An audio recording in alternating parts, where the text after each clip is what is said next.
llego a leer, pero no importa.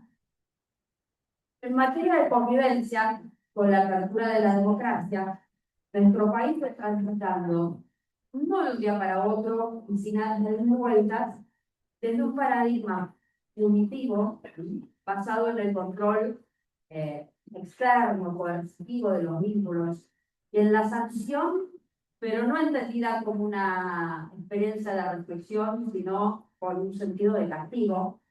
Fíjense que punir viene de penar, ¿no? Y de ahí a también su etimología con provocar dolor, también hay un corto paso.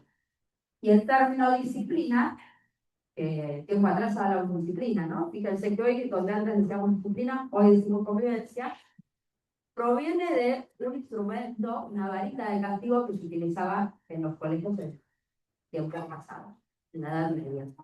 Y no tan pasado, porque ustedes saben que el castigo físico en las escuelas, su eliminación es relativamente reciente, en términos históricos. Incluso existen algunos de ese término. Entonces, del paradigma punitivo pasamos al paradigma de la convivencia. El paradigma de la convivencia, y creo que esto no es nada nuevo para ustedes, hoy venía con, yo sí, en el registro, ya me venía contando algunas experiencias del trabajo que van juntamente en esta misma línea, reconoce que la escuela es por excelencia una oportunidad para el aprendizaje. El aprendizaje de cómo nos vinculamos, el aprendizaje de vínculos pluralistas, solidarios, basados en el respeto mutuo, aprender a hacer con las diferencias, aprender a solucionar conflictos o resolver conflictos de modo pacífico, no violento, porque el conflicto no es sinónimo de violencia y no es, puede tener una connotación negativa, pero no lo es, al contrario, puede ser una oportunidad de crecimiento. Pero cuando se lo rechaza, se lo tapa o no se da lugar a los intereses diferentes del juego, entonces sí puede tener una respuesta.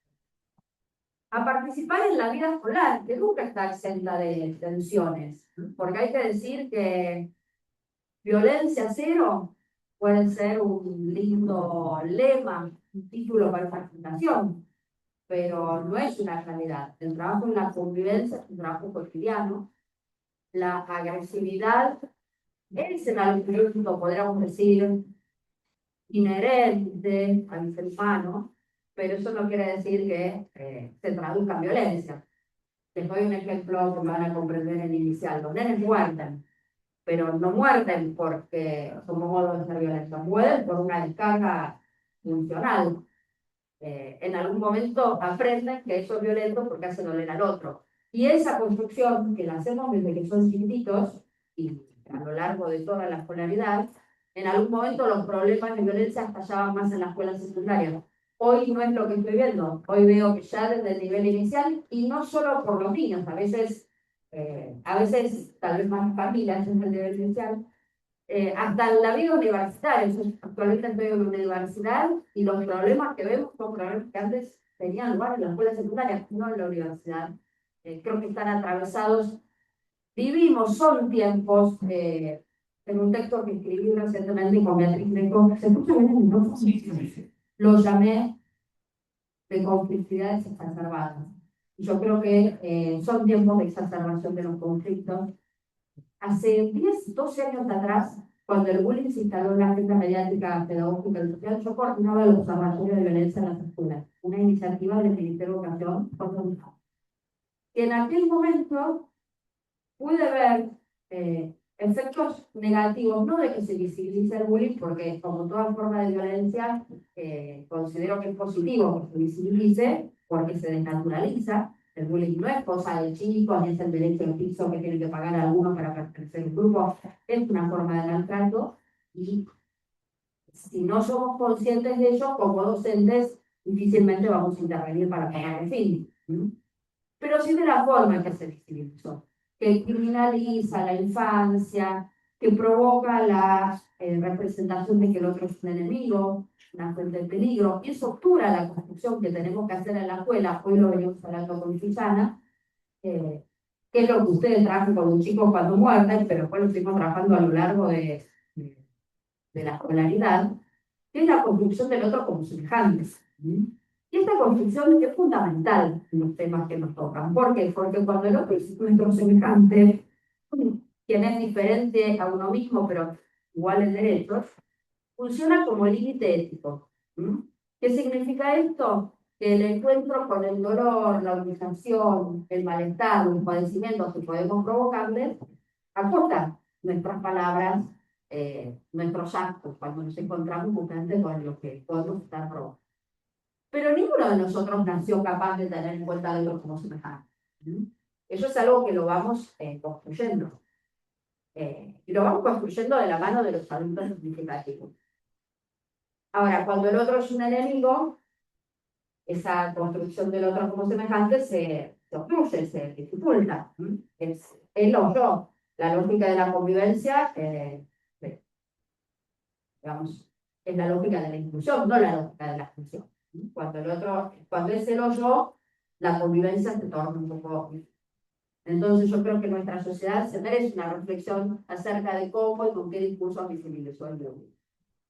También discursos que ponen la lupa y la sospecha y la escuela en el banquillo de los acusados, que está bien porque siempre tenemos que reflexionar acerca de nuestras prácticas, siempre hay algo para mejorar de nuestras prácticas, pero que son discursos muy destituyentes.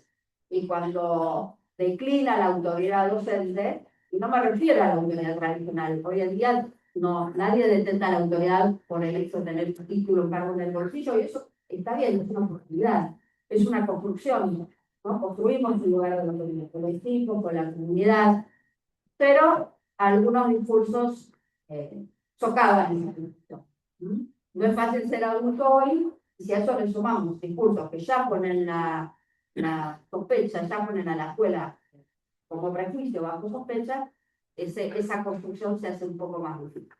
Entonces les decía que hace 10, 12 años comencé a advertir conflictos, pero no miento ni exagero, unos cuernitos en una foto de niños de 6 años que terminaron con un abogado a la escuela, y la mamá que no mandaba más al nene por temor a la agresión, que estaba bien en la escuela, pero no importa. Y la escuela se pone a la defensiva, bueno, justamente en ese caso por el posible juicio. Y cuando esto sucede, lo que pierden son los niños, ¿no? Porque nadie dice que, a ver, unos cuernitos en una foto que hacen doler a otro y son una forma de maltrato, y está bien que los chicos aprendan que así lo es. Como puede ser un apodo, como puede ser una extensión en un juego, pero cuando la vía judicial desplaza la vía pedagógica, bueno, justamente se pierde esta oportunidad de enseñar de las cosas. Entonces me decía, son tiempos de complejidades exacerbadas. Hoy volví al área de convivencia escolar en los últimos años y me encontré lo que en ese momento era una excepción, diría, no es la regla, pero tampoco es tan excepción, es habitual. Y situaciones de nenes de 6, 5, 6 años, que antes llamábamos exploraciones sexuales y hoy son denunciados por abuso sexual en la justicia y en muchos casos en las redes, porque saben que los vínculos en entornos digitales no quedan por fuera de esto. O una amiga rectora de una escuela me sonó preocupada porque los padres tenían cámaras para saber quién era el perpetrador, y lo pongo entre comillas, para hacer notar la equiparación entre el lenguaje jurídico, ¿no? Y los problemas de convivencia. Los problemas de convivencia nada tienen que ver con el delito. Más cuando hablamos de chicos que están creciendo, que se están constituyendo subjetivamente y que en ese sentido son culturalmente vulnerables. Por eso es muy distinto si hablamos de niñas, niñas, adolescentes, a si hablamos de convivencia entre personas adultas. Que los padres piden cámara de vigilancia para saber quién es el perpetrador frente a un simple hurto. Ni siquiera hurto, porque hurto, vuelvo a decir, es una categoría del Código Penal, a la falta de una cartucho. Entonces, en estos tiempos, y tal vez más que nunca, vale reforzar ese paradigma de la convivencia que vemos un poco puesto en jaque. Porque cuando la solución es la cámara de vigilancia, que tal vez a ustedes les resultan lejanas, pero a mí me ha pasado, les diría, recorrer las provincias y la judicialización de situaciones escolares, les diría que antes eran 2 o 3, hoy en día la he encontrado en todas las. Muchas veces las escuelas están abordando el tema con las familias, de forma simultánea, la familia expone o en las redes la situación y o en la justicia. Y hasta me ha pasado de ver juzgados que se hacen eco y dictan una medida perimetral, pero no para cuando una situación de violencia de género donde claramente hace falta esta medida. Vuelvo a decir, situaciones de convivencia, de conflicto entre la rectora y la mamá, o entre dos chicos. En uno de los casos, el chico decía que le había tirado con la cáscara de naranja, la chica decía por nada. Y esta situación terminó en una medida perimetral, que siempre es peor el remedio que la enfermedad, son iatrogénicas. Ese término viene de la medicina que habla de los efectos adversos de las terapias. Porque uno de los chicos terminó el año escolar en la biblioteca y claro, se llevó todas las materias. Es muy difícil sostener una medida perimetral.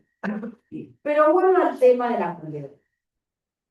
No enseñamos a convivir solo para prevenir la violencia. ¿No? Enseñamos a convivir porque es un fin valioso, un aprendizaje valioso en sí mismo.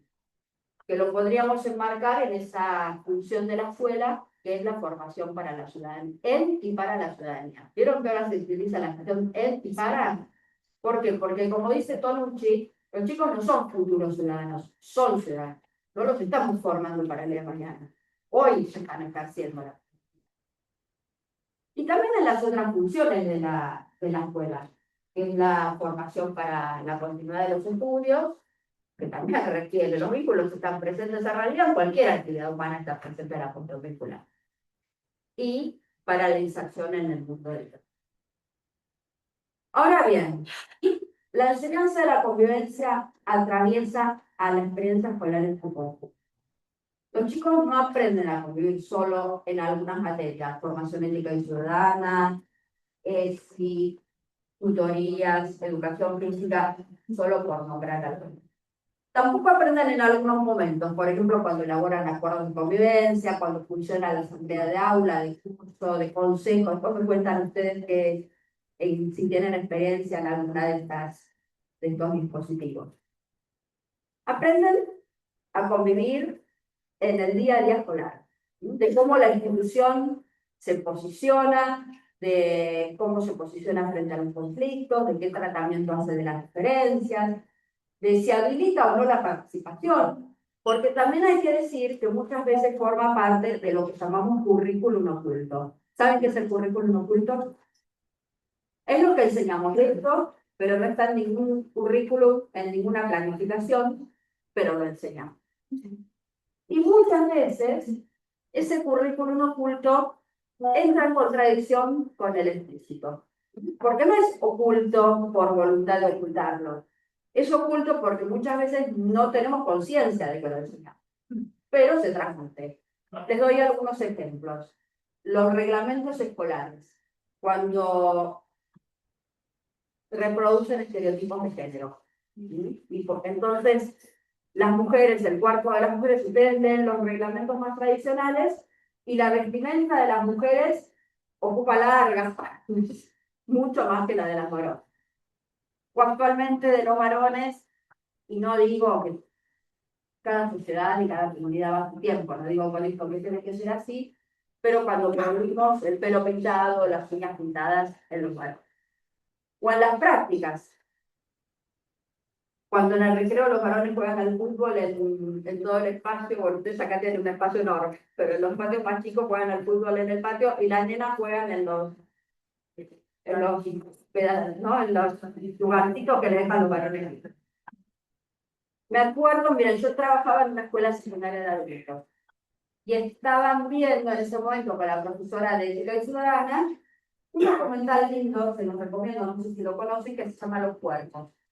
Es una experiencia de cómo abordan una situación de discriminación en la escuela AutoCAD, una técnica que tiene algunas especialidades bastante especiales y en este caso el diseño de, ¿va bien? Diseño de indumentaria.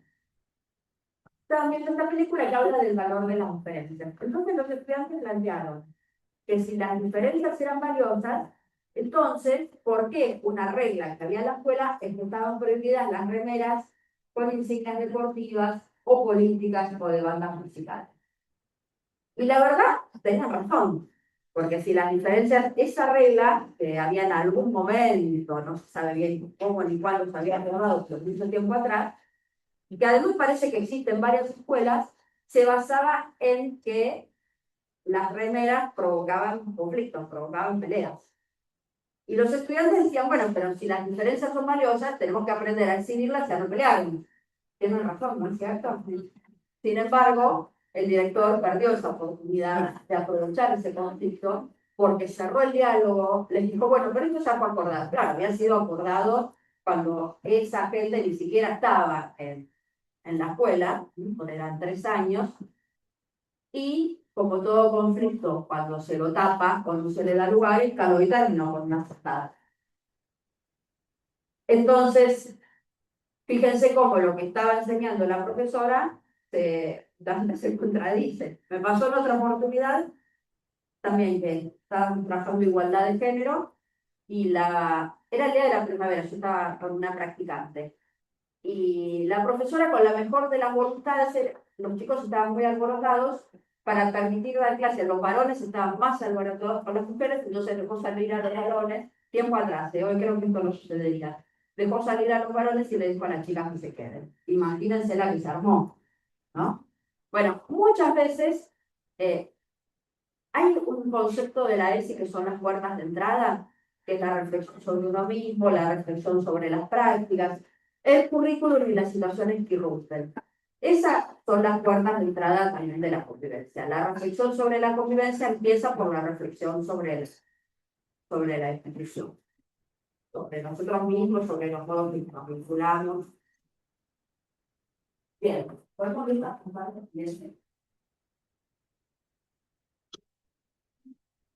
participar es un derecho, ¿sí?, que tienen chicos, chicas, adolescentes, y no es una gentil concesión que les hacemos a las personas adultas. Participar es un derecho. Y como tal, está enunciado en un amplio abanico normativo. ¿Conocen más o menos el que tienen ahí enunciado? Y al que hoy le tendríamos que agregar la resolución del año pasado de la provincia, ¿no? No estaría enunciado, pero podemos enunciar, si quieren, el instrumento rector, que es la Convención de los Derechos del Niño. Y cuando hablamos de los derechos del niño, saben que la Convención define hasta los 18 años. Por tanto, hoy podríamos decir de niñas, niñas, adolescentes, ¿no? La Convención dice, y no es ingenua esta forma de enunciar, dice que niñas, niños, adolescentes, no lo dice así, pero los abarca, tienen derecho a expresar su opinión y que ésta sea tenida en cuenta en todos aquellos asuntos que les conciernen. Y digo que no es ingenuo que diga sea tenida en cuenta porque conocemos muchas experiencias de pseudoparticipación, no solo con los chicos, sino los adultos también. Y bueno, vaya que la escuela es un asunto que concierne a la vida. Y también vaya para otros ámbitos. Por ejemplo, hoy en día un hijo de divorcio se escucha a los chicos. Y esto no significa escuchar al chico no significa hacer lo que se le cante al chico, con el perdón de la expresión académica. Significa tenerlo en cuenta. Significa tenerlo en cuenta y desde una perspectiva no adultocéntrica. Porque ya vamos a ver qué es eso, pero también puede ser que la que defino lo que es mejor para el chico soy yo. Entonces, volvemos al paradigma tutelar, que es la Convención de Sara. La Convención instala un paradigma de derecho. Los chicos no son objeto de tutela, como era el paradigma tutelar, sino son sujetos de pleno derecho. ¿Qué quiere decir? Le corresponden los mismos derechos que a toda persona adulta y más aún, son lo que se dice sujeto de doble protección. En materia de derechos, los grupos que ven con frecuencia vulnerados sus derechos gozan de instrumentos específicos. En el caso de los niños, la Convención, pero también las mujeres, los pueblos originarios, los migrantes, las personas con discapacidad. Entonces gozan, además de todos los derechos, de instrumentos específicos. Fíjense que la expresión menor hoy en día ha sido reemplazada por la menor de edad. ¿Por qué? Porque en el único sentido en que los chicos son menores es por su corta edad. Nada más. Bueno, entonces vale para un juicio de divorcio, vale para el acceso a tratamientos médicos. No es que los chicos van a decidir ellos sobre su vida, por supuesto que requieren del amparo y del acompañamiento de las personas adultas, pero sí que van ejerciendo otro principio que es el de progresiva autonomía, ¿sí? Y el de interés superior del niño. ¿Saben qué quiere decir el interés superior del niño? Que vale para la interpretación de conflictos de derechos. Cuando hay conflictos de derechos en juego, lo que prima es el interés del niño. Lo que es mejor para el niño, vuelvo a decir, no es lo que se le ocurrió al niño, es lo que es mejor para el niño, desde una perspectiva que lo escucha. Bien, la Ley de Educación Nacional dice algo interesante, la ley, no sé porque me saqué los anteojos y no leo, eso no bien. Dice algo interesante en la ley, que es que los chicos tienen derecho a participar en diferentes aspectos de la escuela, incluso la cuestión curricular. No solo la convivencia, porque muchas veces limitamos la participación a la convivencia.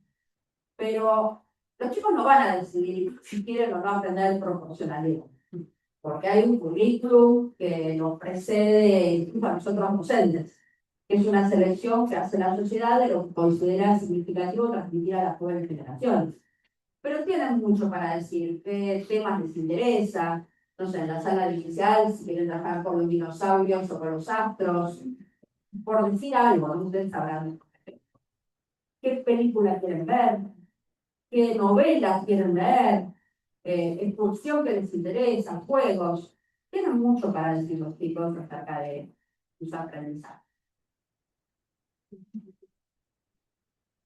La ley de protección integral de derechos de niños, bueno, está en la ley también rectora y 15 años más tarde, porque la convención es de 1990, la ratifica en el 2005-2006, la ley de protección integral de los derechos de niños, instala el paradigma de la convención. Cuando un país firma un documento de derechos humanos, se compromete, entre otras cosas, a revisar su legislación.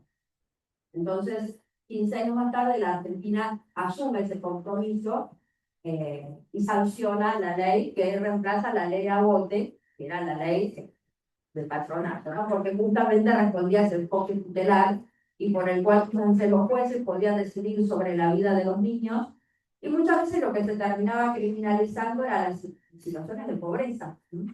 Porque había una figura de abandono material que la ley no la definía. Entonces muchas veces el abandono material para los jueces, ¿no? Era, bueno, situaciones de chicos que vivían en familias no que estaban abandonados, sino en situaciones de pobreza. Y que terminaba muchas veces con el encierro de los sustitutos. La ley de promoción de la convivencia y abordaje de la conflictividad de las instituciones educativas, esta es más reciente y me tocó estar, estaba en el Congreso, en la comisión cuando se sancionó. Esta ley les cuento una trastienda, tiene una, si quieren, para mí el mayor mérito es que evitó una ley anti-bullying, porque en ese momento se pedía una ley anti-bullying y se trabajó con los diputados y los senadores, y tengo que decir que salió por unanimidad en ambas cámaras, que siempre lo decía cuando trabajaba en el observatorio. Si pensamos que la violencia es una forma fallida, pero forma al fin del lazo, llegamos tarde si recién intervenimos cuando emerge la violencia. Nuestra intervención, nuestro objeto primero de intervención, así se trata de una ley, de una línea telefónica o del trabajo que hacen ustedes día a día en las escuelas, es la convivencia. Entonces, fíjense que el bullying es una de las formas que puede asumir la violencia intrafamiliar en la escuela, no es la única, hay otras formas. Y no tiene sentido que haya una ley para cada forma de violencia.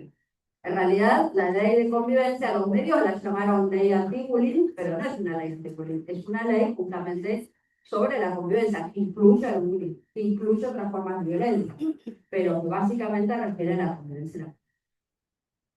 Y está también la participación de niñas, adolescentes, las familias, la comunidad docente en su conjunto, en consejos de convivencia, en los acuerdos escolares de convivencia, que es el tema de hoy. Pero más no importa el nombre que tenga, vuelvo a decir, no importa la cáscara, lo que importa es el sentido. Lo que importa es que no se le el sentido. la ley de representación estudiantil, voy muy rápido, conocen esta normativa, ¿sí? Más conocida como ley del centro de estudiantes, que reconoce el derecho de los secundarios, ¿no? Pero estudiantes a agruparse en los centros como una iniciativa de los centros de estudiantes. Y tampoco es ingenua esa formulación, porque muchas veces las escuelas tienen estrategias putativas. ¿Vieron cuando el rector llama al chico que menos problemas le causa y le dice, ¿por qué no armaste el centro de estudiantes? Bueno, esas son estrategias de cambiar para que nada cambie. Lo digo así de eslogan, pero para que lo comprendan.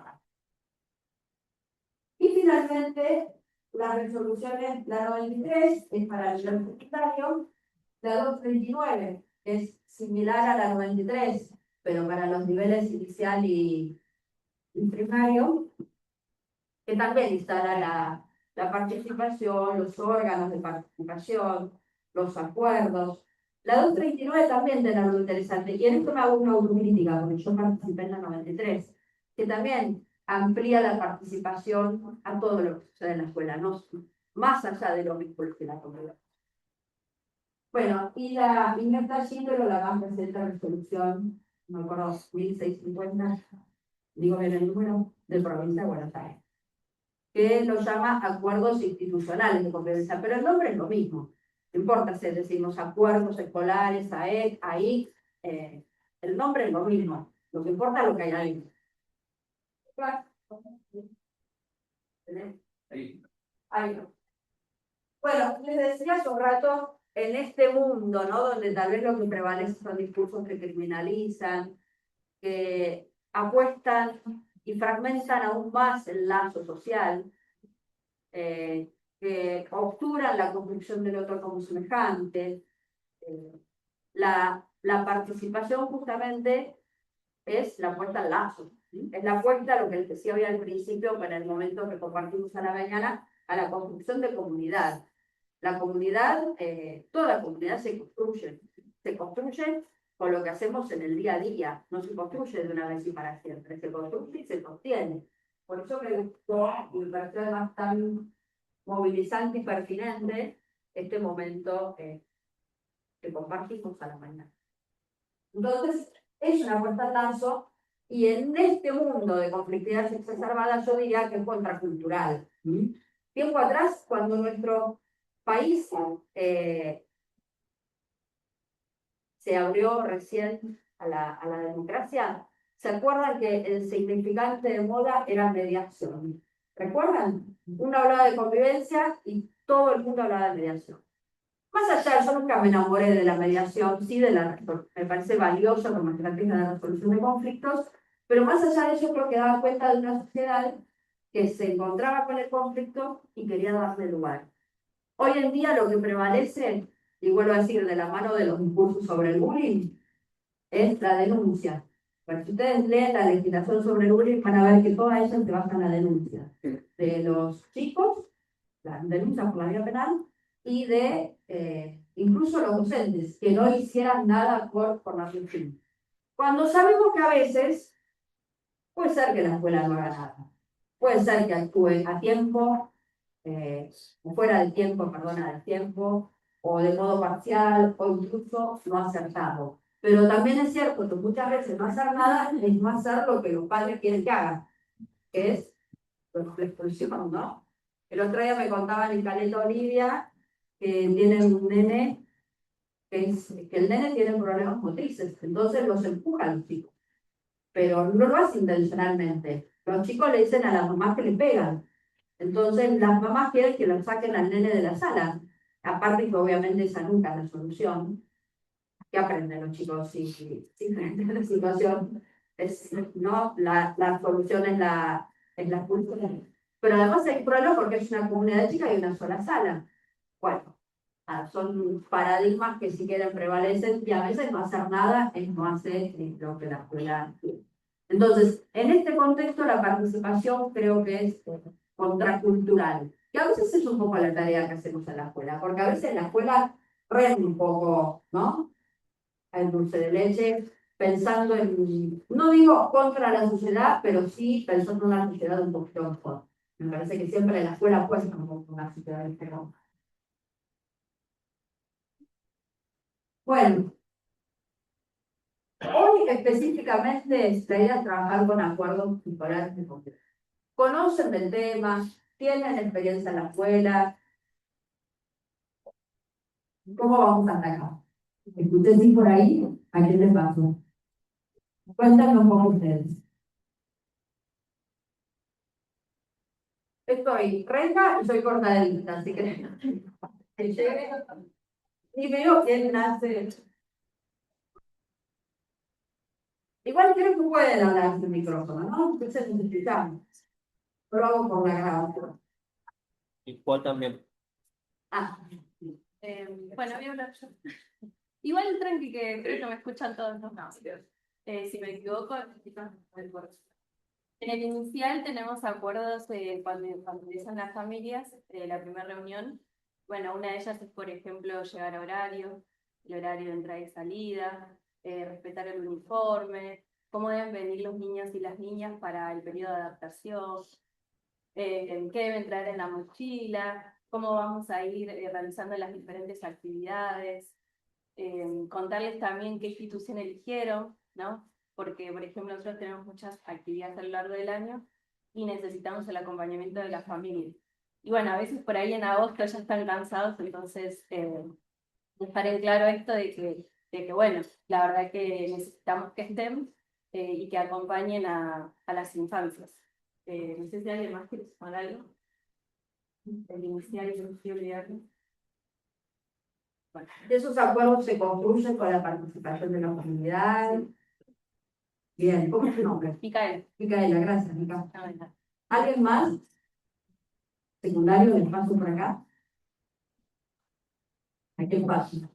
Bueno, ¿Lucas? sí, bueno, voy a hablar. Me toca, ¿no? Bueno, en el cole soy el coordinador de convivencia. Entonces, nosotros desde el año pasado venimos teniendo espacio de participación, primero instancia entre profes, que esos profes fueron elegidos a partir de delegados, delegadas, de un representante del ciclo básico, un representante del ciclo orientado, un representante de los preceptores, entonces toda una representación como significativa en cuanto al cuerpo docente. Ese es un primer encuentro donde abordamos nuestros acuerdos de convivencia y empezamos a pensar a los acuerdos de convivencia a partir de núcleos. Y pusimos núcleos donde estaban atravesados la ESI, núcleos de ciudadanía digital, núcleos sobre la convivencia comunitaria, núcleos donde expresamos la salud. Entonces, a partir de cuando invitamos a una segunda instancia a los estudiantes, que esos estudiantes eran representaciones de delegados, delegadas de curso, representaciones del centro de estudiantes, de la comisión directiva del centro de estudiantes, a esa mesa de trabajo para abordar nuestros acuerdos de convivencia, pensamos a los acuerdos de convivencia como un documento abierto. Entonces, romper la estructura de no ir a los acuerdos de convivencia cuando se rompe una norma o cuando, ¿qué pasa si hago tal cosa? Entonces, el pensar en los acuerdos de convivencia como documento abierto nos da la posibilidad esta de poderla trabajar en el cotidiano, en el día a día. Desde la salud no solamente cuando me enfermo, sino la salud integral, en los cuidados, siempre en esto de el cuidado, el respeto, pero estos núcleos atravesando este documento. Entonces ellos se fueron sentando a partir de, bueno, yo me siento más cómodo hablar de la ciudadanía digital. Bueno, yo me voy a la mesa de trabajo de la salud, yo me voy a la mesa de trabajo de lo comunitario. Entonces, a partir de ahí, cada uno también aportaba a esos documentos de los acuerdos institucionales de convivencia en qué herramientas se sentía más seguro en participar en esos aportes. Y después, bueno, se fue construyendo eso. La idea es abordarlo año tras año a partir de los consejos de convivencia, el consejo de nivel. Bueno, dar una definición dinámica de los conceptos. Y también ibas a ver cuando termine la ejecución, también de las claves que son insoslayables para pensar la convivencia hoy en la época. Así que, bueno. ¿Y por sumar algo? Sí, obvio. Estamos por comenzar también el espacio que es el SIC, que es el Consejo Institucional de Convivencia, que está por normativa en el régimen académico, que será el anexo 6 de la 1650, que es un espacio que está compuesto por docentes, auxiliares, bueno, por muchos representantes del cuerpo docente y también de centros de estudiantes, delegados de convivencia, que se va a reunir cada 2 meses. En 2 semanas tuvimos una reunión. Empezó tarde porque recién la semana que viene tenemos la votación de centros de estudiantes, que se va a reunir para hablar por garantizar que se cumplan los acuerdos institucionales de cómo se trabajaron, pero también ver si hay cuestiones que irán afectando en la práctica. Entonces, la idea es que ahí llevaríamos situaciones de convivencia para pensar juntas, estudiantes, docentes, equipo directivo, equipo de orientación, etcétera, y ver si algo de eso tiene que cambiar, ¿no? Que no sea un documento que no sea un poco... que no sea letra en un cajón, ¿no? Sí. Genial. Genial. Bueno, excelente. Entonces fue un momento para esta reflexión del día de hoy, si están, ¿no?, a punto de largar esa experiencia. Yo quería sumar algo que tal vez puede pensarse al diagnóstico. Yo soy tutor de en cuarto año secundario y lo que veo, escuchaba a la compañera que hablaba de la convocatoria de la familia como para pensar los acuerdos, como que soy tutor en las reuniones de padre y madre, son flac, vienen pocas, y por lo general los que vienen son madres y padres de pibes que no tienen tantas dificultades en la convivencia. Tengo la sensación de que se nos escapa, digamos, esa pata de relación con las familias, y mismo en las intervenciones de las citas a familias por estudiantes en particular, por situaciones, también pocas herramientas y poco correr, mucho no sé qué hacer con él, no sé qué hacer con ella, eso como que se repite y nos cuesta hacer algo que sea significativo, proponerles algo que sea significativo a los pibes y pibas, o viceversa, como que haya un intercambio más fluido. Siento que está medio más rota la relación entre familia y escuela en el secundario. No sé si rota, pero más amarrada. Lo que pasa es que en algún momento nosotros hacíamos talleres en las provincias, eran ¿qué significa ser adulto hoy? Y participaban en conjunto docentes y familias. Y lo que vos estás planteando como tu nombre, Gaby. Gabino, salía siempre que los adultos no sabíamos qué hacer con los adolescentes, que de parte de los docentes muchas veces salía la palabra miedo, y de parte de los padres muchas veces salía la palabra culpa. Y no nos posiciona, ni el miedo ni la culpa son sentimientos humanos, no vamos a negarlos, pero no nos posiciona en un muy buen lugar para ejercer, ¿no?, la adultez, el amparo de los niños. Yo creo que es un tema a trabajar. No me quiero olvidar, por las dudas, cuando volví al área escolar, yo pensé todas las provincias me van a pedir trabajar bullying, me llevó una sorpresa, porque todas las provincias me pidieron trabajar participación. Entonces elaboramos un texto que después Alejandro te lo envío, pero si lo quieren googlear, es acuerdos escolares con convivencia en la escuela secundaria. Es para la escuela secundaria, pero creo que los demás niveles les pueden servir también, porque es cómo pensar una, no me gusta decir metodología, porque no hay un método, no hay un único camino, es una propuesta posible. Vuelvo a decir, los acuerdos, los consejos, valen si responden a ese objetivo de que sean genuina circulación de la palabra. Cuando se iniciaron los consejos en la democracia, muchas veces funcionaban más como un tribunal de disciplina que como una instancia genuina de conversación. Tengo 2 crónicas de consejos de convivencia. Una es de una amiga que la van a ver porque es una película que trabajaba de una forma muy linda, ahora se jubiló en Sarmiento, por eso la película se llama Después de Sarmiento. La otra es de Débora Cantor, que hizo un relevamiento de cómo funcionaba un consejo. Ambos consejos empiezan con una pregunta casi calcada. ¿Se animan a decir los que tal vez tienen una experiencia de escuela más tradicional qué preguntan? ¿Se imaginan qué preguntan?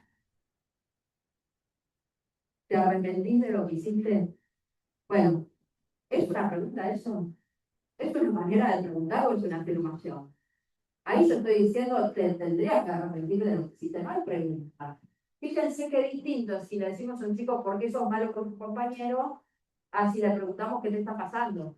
O por qué elegís hacerte conocer como te maltratan a mis chicos, a tus compañeros. En un caso, cierra la palabra. ¿no? En el otro la abre, lo invita a preguntar, lo invita a reflexionar. Y las dos, primero tomó algo. Fíjense que en ese momento el Consejo tenía una función que era la de asesorar a la Rectoría cuando frente a situaciones de transmisión grave. Bueno, fue la única que prendió las escuelas, porque las otras, como estás contando Gabino y Eliana, y que la destaca la resolución de la provincia, es la propositiva. No es reunirnos frente a transmisiones, es reunirnos para proponer, para reflexionar sobre cómo la convivencia en la escuela, para hacer propuestas para convivir mejor. Sin embargo, ¿cuál función se tomó? La de reunirse para transmisión. En todo caso que les cuento, son los dos frente a una transmisión. Y en una de los consejos, los chicos se la ponen difícil a la profesora, porque el pibe le dice, no, no me arrepiento. Cuando todos sabemos que aquello que llamamos oficio de ser estudiante, es decir, sí, me arrepiento, nunca lo voy a hacer, bueno, entonces estamos en una sección oportuna, pero eso son todas frases hechas. Ahí hay algo de termino. No, la verdad es que podemos decir que desde una postura ética estaba bien lo que estaba diciendo el chico, estaba diciendo la verdad, no estaba diciendo lo que los profesores querían escuchar. Y todo ese mundo de frases hechas y disciplinador cambia cuando Roxana conecta, porque habían leído en el aula la novela de Bradbury, Fahrenheit. Y parece que hay un personaje, el bombero, no sé si la leyeron, que es un personaje que hace un cambio de posición subjetiva. Y este nene en particular, bueno, el nene era adolescente, se había enganchado mucho con ese personaje. Por algo, ¿no? Algo lo había identificado, algo de su construcción subjetiva se había visto conmovida por ese personaje. Entonces Roxana les cuenta a los docentes que se había hecho un buen trabajo con la novela y que y le pregunta, bueno, pero si el bombero puede cambiar, entonces ¿por qué no puedes cambiar vos? Y el nene ahí dice, bueno, y sí que puede hacer. Tampoco esto es maravilla ni es un trabajo, ustedes lo saben, no es un lecho de rosa, tampoco es que eso significa que cambió de un día para el otro. Pero se quedó pensando. Y en la otra, es un ejemplo, yo les decía hace un rato, de la necesidad de correr con las miradas a un docente. En la otra, el nene le contesta, el chico le contesta, pero si nosotros ya somos amigos, de nuevo, fulanito. Y los docentes le dicen, ¿no te parece que ser amigo es tirarse papelitos al ojo, darse puñetazos? Pues sí, nosotros los adultos no tiramos papelitos al ojo, pero los chicos no dejan de ser amigos por tirarse papelitos. En todo caso, les podemos enseñar que no se tiren papelitos que se tienen más, ¿no? Que no jueguen de manos, que se pueden lastimar, pero no les podemos, a partir de ahí y de nuestra mirada, cuestionar el concepto de amor. Porque nosotros somos adultos y vamos a mirar con ojos de adultos, y eso es inevitable y está bien. El problema es cuando interpretamos a los chicos con nuestra propia mirada, o cuando no damos lugar a la mirada. Haciendo los acuerdos de convivencia, y ahora vuelvo a ese tema, muchas veces trabajamos sobre lo que nos molesta a nosotros, la gorrita, la capucha, pero si los empujamos a los chicos, vamos a ver que aparecen otras cuestiones de la convivencia que a nosotros como adultos se nos pasan totalmente desapercibidas. Bien, los acuerdos, voy a hacer lo que no se hace, empezar por lo que no son. Los acuerdos, como decía Lucas, no son reglamentos, no son un listado como eran al principio de las transgresiones y sus respectivas omisiones, porque además creemos en el valor pedagógico de una sanción, no cualquier sanción, que el castigo no tiene un valor pedagógico, el valor pedagógico es promover la reflexión, pero por eso también tiene que ser contextualizada, no vale si fumás en la puerta, sin comunicaciones, si te sacás el uniforme, el delantal, 10 conectaciones. Eso, ese mercado, ¿no? De mercadeo de transgresiones y sanciones no justamente olvida que toda intervención, incluso una sanción, tiene que ser situada, contextualizada. Respondiendo a la subjetividad, la intervención de Roxana, que lo remite a Fahrenheit, con otro estudiante tal vez no sirve. Sirve con este porque ella lo conocía y sabía que algo había conmovido de ese personaje, había resonado. No son un listado de lo que se puede hacer y no solo un decálogo de la buena conducta, son justamente, perdón que lo diga y en reiterativo, acuerdos repite a la función participativa. Ahora bien, son parte de lo que regula la vida de las reglas. No son todas hay otras reglas que están en legislación, en instrumentos de derechos humanos, en resoluciones, incluso en los reglamentos de la propia institución. No todo puede ser objeto de acuerdo. Les pregunto a ustedes, ¿qué cosas se pueden acordar, qué cosas no? ¿O piensan que todo puede ser objeto de acuerdo? No, ¿por qué no? A mí me parece que hay cuestiones que tienen que ver, por ejemplo, con la organización escolar. Decir a la familia que hay un horario de ingreso, me parece que lo deben cumplir, o lo tienen que cumplir. Porque no es lo mismo ingresar a la escuela 7:40 que 8:30 de la mañana. Creo que hay cuestiones que tienen que ver con la cuestión de organización escolar. ¿Cómo te nombras? Claudia. Claudia. Hay cuestiones que son de la organización escolar. ¿Qué más? Que en algún momento podemos abrirlas, pero tal vez no, porque la escuela funciona así. Sobre ese mismo tema hablábamos el otro día con política. La escucha, sí, justo estábamos hablando de eso, estábamos hablando de una aula y él me preguntaba por qué, porque nada más que llega a la tarde. Y yo, para mí es un tema de respeto hacia los y cumplir el horario de esto. Porque si somos un grupo y somos una comunidad y nos estamos convocando para llegar arriba, todos juntos, me parece de respeto hacia los demás poder cumplir con eso. Porque no es lo mismo que algunos lleguemos a un horario de 7:30 y empecemos a trabajar y que el resto vaya llegando a la hora que quiere y trate de acomodarse lo que ya empezó. Entonces, lo hablábamos así como más una cuestión de respeto convivencial que como una norma. Tenemos que llegar a esa hora que se nos ocurre, Vale, ya bien. Vos hablas de respeto y voy a introducir dos cuestiones. Primero, es una construcción, porque los chicos no nos faltan el respeto de cantar. Tenemos que ir, o vuelvo a decir a los chicos que muerden en la iglesia, no están agrediendo a sus compañeros, pero sí tenemos que ir progresivamente haciendo esa constitución, ¿no? Y segundo, que también el término respeto es subjetivo. Tiempo atrás, yo les preguntaba en el auditorio, ¿está bien eso, no? Una falta de respeto más canchita en clase, y tal vez la mitad de la mano, la mitad del auditorio levantaba la mano y la mitad consideraban no. Hoy en día, tal vez las cuestiones son otras, ya nadie le molesta con canchita. Tiempo atrás discutíamos el largo de la pollera, hoy discutimos la pollera. Bueno, las cuestiones van cambiando, los tiempos van cambiando. El tiempo atrás yo me acuerdo, mi hijo cuando me di cuenta que se había puesto un arito en la lengua, se lo hice sacar. Yo no sé si hoy haría lo mismo, porque la sociedad va cambiando, todos vamos a cambiar.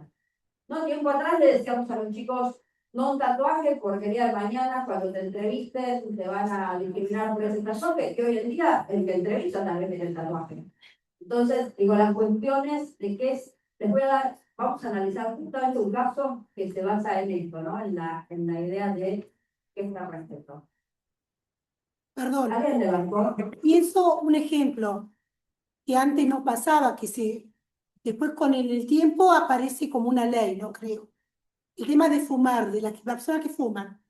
Antes estaba permitido que todo el mundo fumara en cualquier lugar abierto o cerrado. De pronto aparece una ley, creo, ¿no? Donde hay lugares donde no se puede fumar y otros sí. Ahí me parece que también hay algo que tiene que ver, no con el respeto.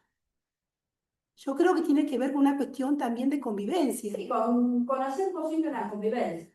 Pero creo que vos decís algo que era el ejemplo que estaba por dar. Tiempo atrás podíamos debatir y acordar en la institución si se fumaba o no en los pasillos. De hecho, hay una película que se la recomiendo, que se llama El Trafito Bachiller, Trafito porque era el trafito de los autos, ¿no? de una escuela, las escuelas populares, ¿no?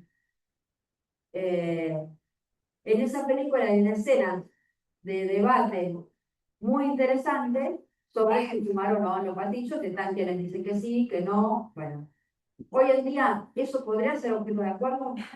No. ¿Por qué no? Porque hay una ley. ¿Podemos acordar con los chicos si está bien o mal pegar a un compañero? No, está mal. En todo caso, podemos explicarles por qué está mal. Podemos debatir la ley, y hasta podemos llegar a la idea de que no estamos de acuerdo con la ley, que entonces vamos a hacer algún petitorio para cambiarla. Pero respetarla la tenemos que respetar porque es una ley. No podemos acordar algo distinto que ya está acordado por nuestros representantes en el Congreso de Diputados. ¿Podemos debatir si está bien o mal discriminar a un compañero? Está mal. En todo caso, podemos trabajar porque está mal. No podemos, los chicos no vuelvo a la idea de que no vienen con la idea de semejante postura. Entonces, ¿qué sí podemos acordar? Porque ya dijimos todas las cosas que no. ¿Qué sí podemos acordar? Hay una serie de cuestiones, y esto tiene que ver con cada institución educativa, porque los acuerdos. Me acuerdo en la provincia de Jujuy que me decían, Ana, tenemos cajas y cajas de acuerdos, y son unos calcados a los otros. ¿Qué quiere decir eso? Que de participación de esa comunidad hubo poco y nada, ¿no? Lo más probable es que se sentó una asesoría y lo escribió o el rector o algún docente, lo escribió desde un escritor. No me acuerdo quién lo planteaba, Lucas Elian, es letra de cajón, ¿no? Desacuerdo, cuando le mandamos a los padres, este es el reglamento, y esto es lo que tienen que cumplir, tráiganlo firmado, bueno, ahí lo más probable es que de participación hasta poco y nada.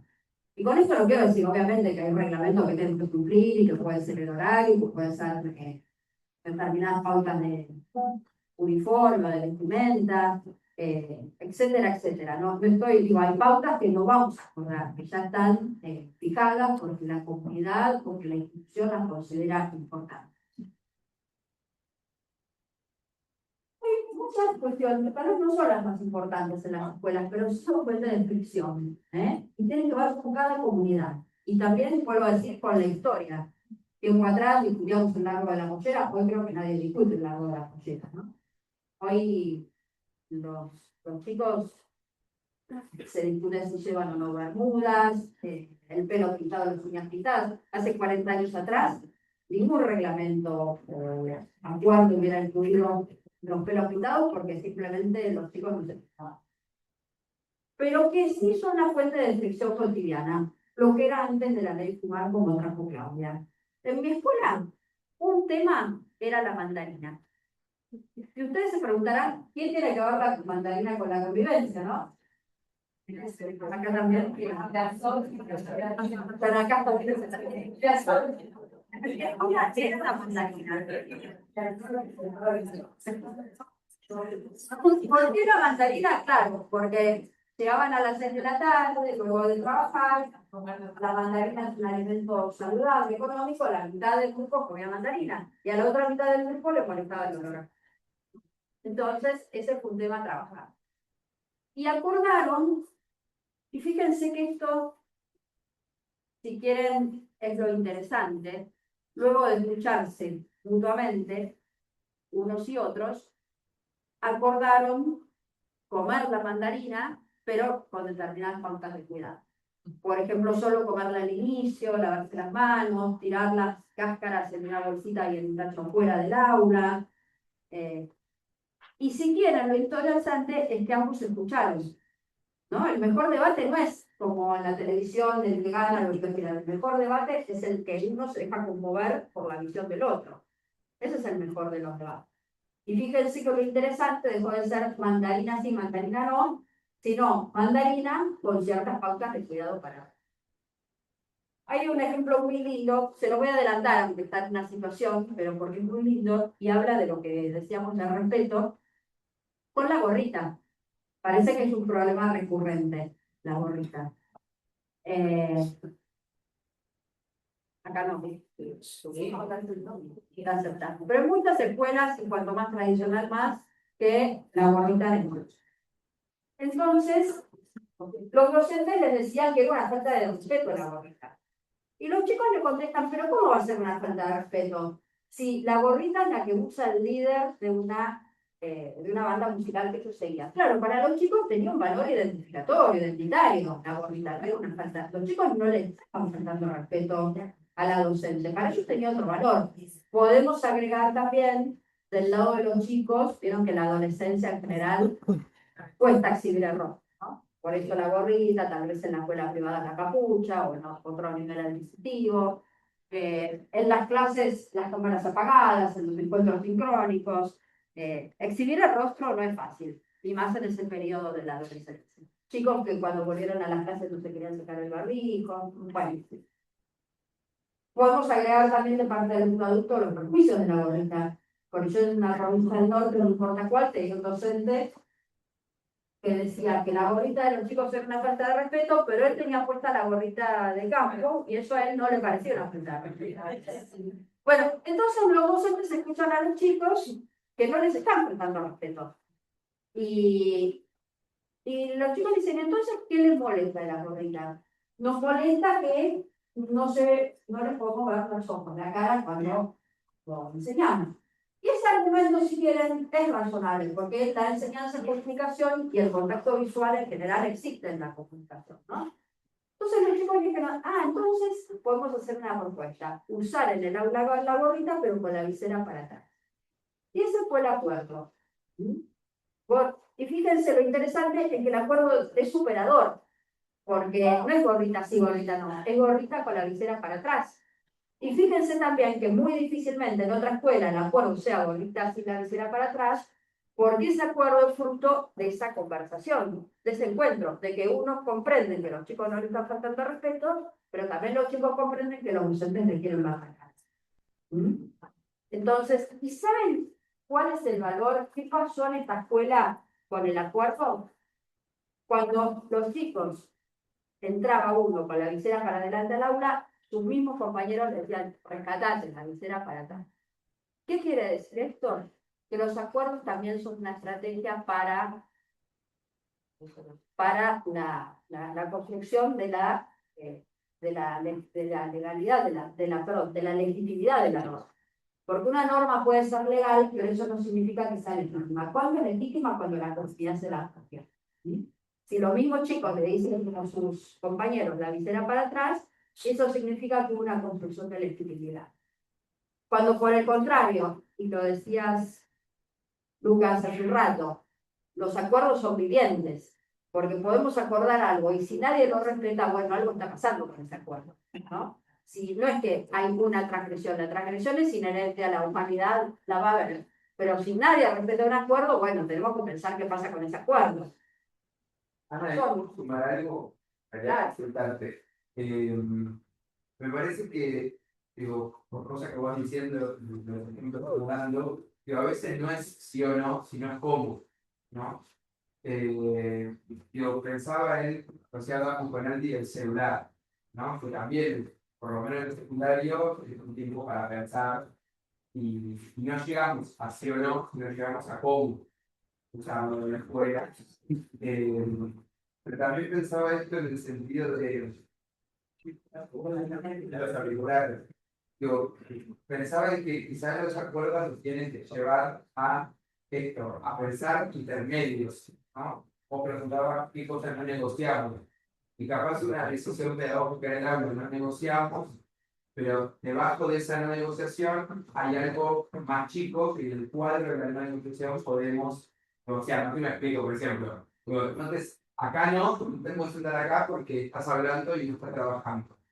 Pero bueno, pensemos dónde estaría mejor que no sea este lugar. Entonces, no negocio el lugar, no negocio que te cambies, pero sí negocio dónde.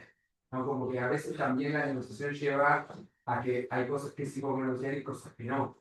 Es esa lógica no prohibitiva ni tampoco restrictiva, sino como dice la resolución de la provincia, propositiva, ¿no? ¿Cómo hacemos para una mejor convivencia? Obviamente va a haber no, en toda convivencia hay no. Y también es importante el trabajo entre la comunidad, qué cosas estamos dispuestos a abrir y qué cosas nos parecen absolutamente innegociables. Entre la comunidad adulta, digo, ¿no? Primero. Pero yo creo que a veces es importante darse, ahora que van a empezar ustedes, darse una estrategia para que sea participativo. Porque si le damos a los chicos una lista de 30 acuerdos y le decimos, ¿están de acuerdo con eso? Y nos van a decir que sí.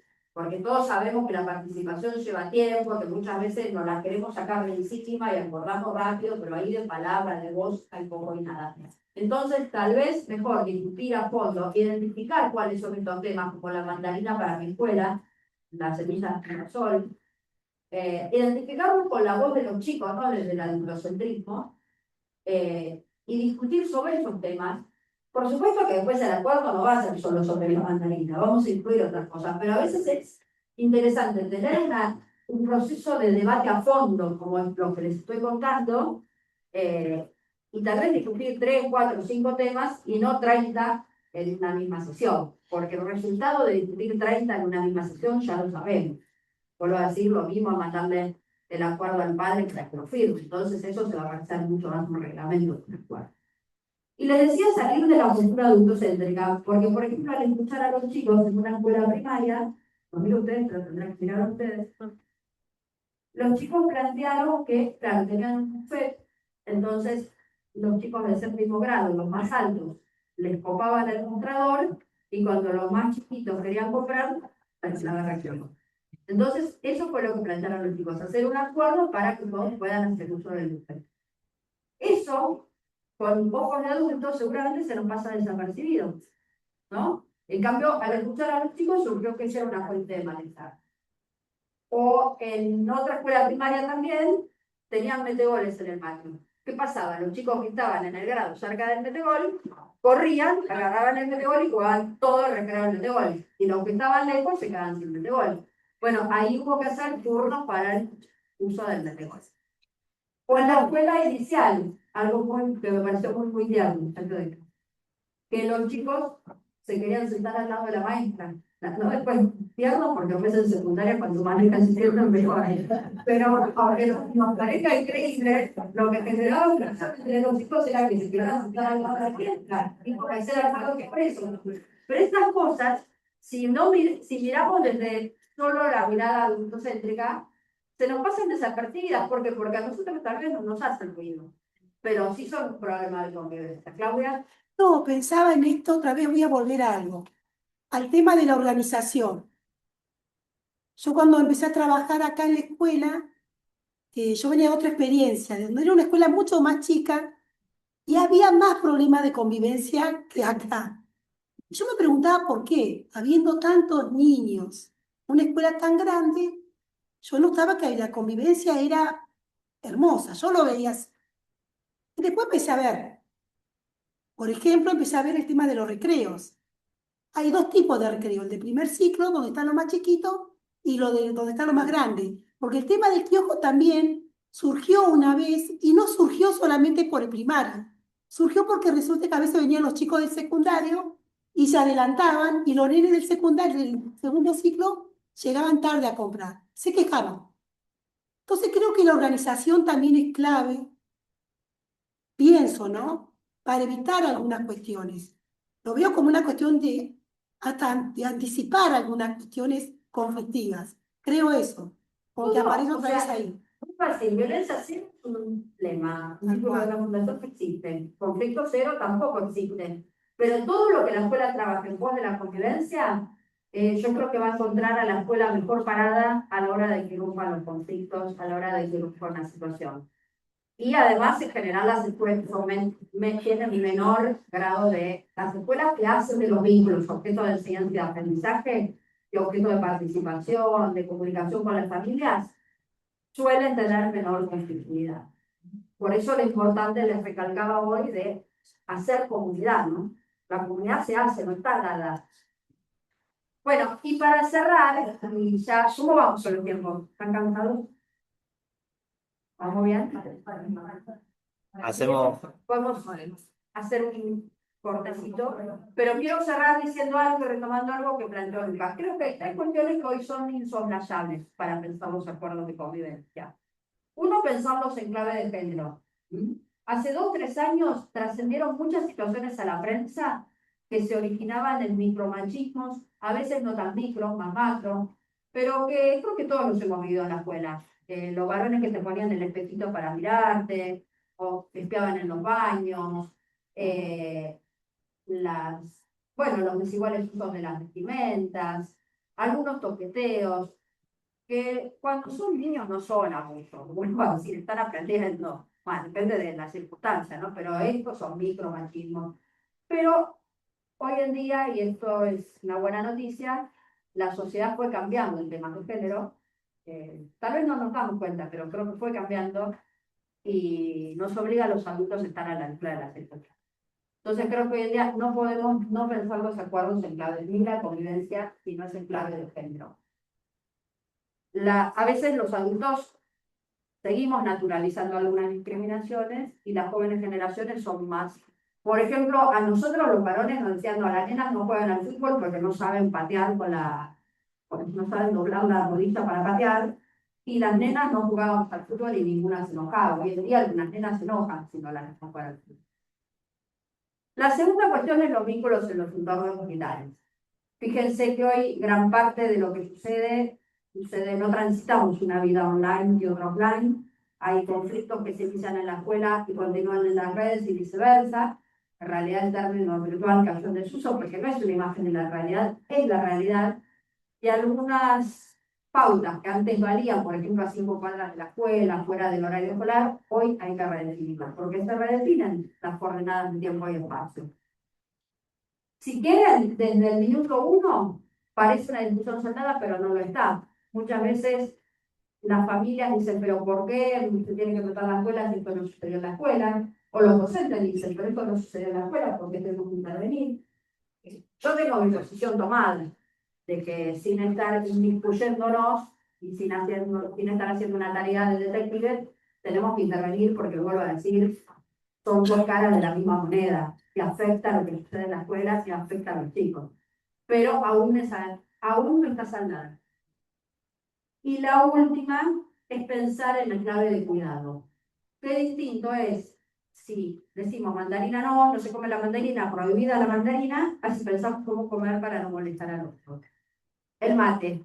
Qué distinto es si pensamos, no digo tomar mate en primaria, que no se pueden cuidar, pero los grupos más grandes, qué distinto es si pensamos cómo tomar mate para que no se lastimen, no se quemen, así decimos prohibido el mate. Bueno, ¿cómo pensamos en clave de